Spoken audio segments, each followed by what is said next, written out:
Respected viewers and my dear friends, welcome back. My dear friends, DEE বা DSE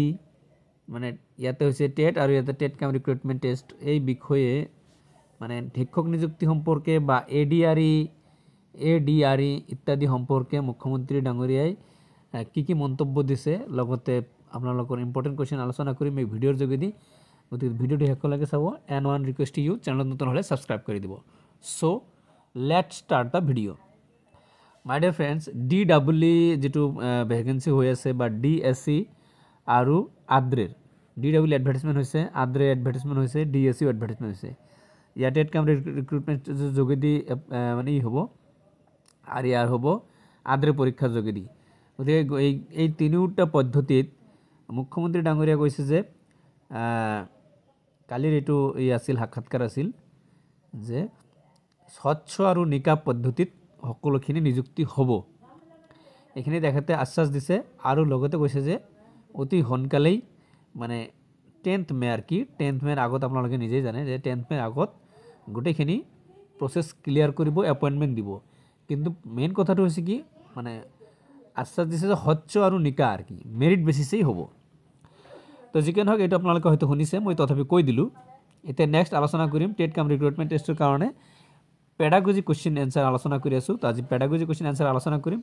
friends বহুতে অসমীয়া মাধ্যমত আলোচনা কৰিবলৈ কৈছিল সেইকাৰণে আজি অসমীয়া মাধ্যমত আলোচনা কৰি আছোঁ আজিৰ কুৱেশ্যন নম্বৰ 1 ভাইকোটস্কিৰ মতে জ্ঞান বিকাশত ভাষাৰ প্ৰাথমিক ভূমিকা কি অপশ্যনবিলাক চাই লওক ই মুখস্থ কৰাৰ এক আহিলা চিন্তা আৰু আচৰণ নিয়ন্ত্ৰণ কৰাত সহায় কৰে ইয়াক কেৱল সামাজিক যোগাযোগৰ বাবেহে ব্যৱহাৰ কৰা হয়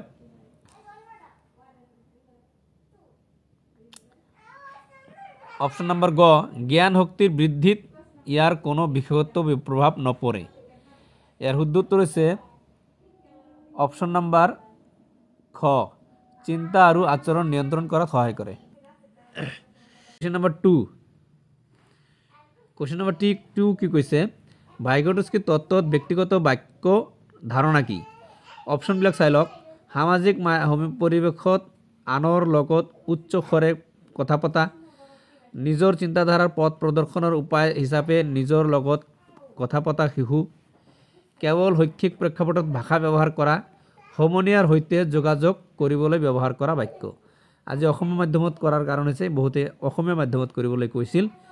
কিন্তু কোশ্চেন বেছিভাগ ইংলিছ মিডিয়ামতে আহিব মানে ইংৰাজী শব্দ আহিব ইয়াৰ শুদ্ধ উত্তৰ হৈছে অপশ্যন নম্বৰ খ নিজৰ চিন্তাধাৰাৰ পথ প্ৰদৰ্শনৰ উপায় হিচাপে নিজৰ লগত কথা পতা শিশুৱে কোশ্চেন নম্বৰ 3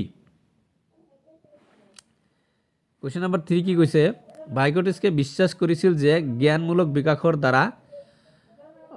অকল পৰিৱেশ সৰু ল'ৰা ছোৱালী প্ৰাপ্তবয়স্ক বা অধিক জ্ঞানী সমনীয়া লিখিত ভাষা একান্তভাৱে ইয়াৰ শুদ্ধ উত্তৰ হৈছে অপশ্যন নম্বৰ গ প্ৰাপ্তবয়স্ক অধিক জ্ঞানী সমনীয়া কোশ্চেন নম্বৰ 4 কোশ্চেন নম্বৰ 4 আছে অসীম উন্নয়নৰ অঞ্চল ZPD চুক্তি কি বস্তু এই প্ৰশ্নৰ উত্তৰটো আপোনালোকে নিজে দিব কোশ্চেনটো চাওক IQ স্কৰে প্ৰধানকৈ কি জুখিব আৱেগিক বুদ্ধিমত্তা শৈক্ষিক জ্ঞানমূলক ক্ষমতা যেনে যুক্তি সমস্যা সমাধান আৰু বুজাবুজি ব্যক্তিত্বৰ বৈশিষ্ট্য ইয়াৰ শুদ্ধ উত্তৰ হৈছে অপশ্যন নম্বৰ গ জ্ঞানমূলক ক্ষমতা যেনে যুক্তি সমস্যা সমাধান আৰু বুজাবুজি কোশ্চেন নম্বৰ 2 এ কি কৈছে সাধাৰণ জনসংখ্যাৰ গড় IQ স্কোৰ কিমান মানে সাধাৰণতে কিমান IQ থাকে 90 100 110 120 ইয়াৰ শুদ্ধ উত্তৰ হৈছে অপশ্যন নম্বৰ এইটো easy question 100 next question number 3 IQ or 3 R কি ভাইকোটস্কিৰ টু গল প্রথম আধুনিক IQ টেস্ট কোনে প্রস্তুত করেছিল এটা কিন্তু বহুত important Sigmund Freud Jean Piaget Alfred Binet Carl Rogers এটার উত্তর হচ্ছে আলফ্রেড বিনেট, প্রথম আর কি। কোশ্চেন নাম্বার 4, 31 বা তার উপর আইকিউ স্কোয়ার সাধারণত কি হুসায়? গড়ের তলার বুদ্ধিমত্তা, গড় বুদ্ধিমত্তা, উচ্চ বুদ্ধিমত্তা, প্রায় মেধাবী হিসাবে শ্রেণীভুক্ত, গুরুতর জ্ঞান শক্তি অক্ষমতা। এর উত্তর হচ্ছে অপশন নাম্বার গ, উচ্চ বুদ্ধিমত্তা প্রায় মেধাবী হিসাবে শ্রেণীভুক্ত করা। কোশ্চেন নাম্বার 5,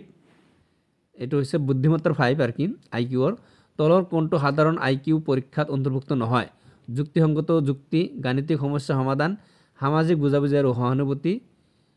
মৌখিক।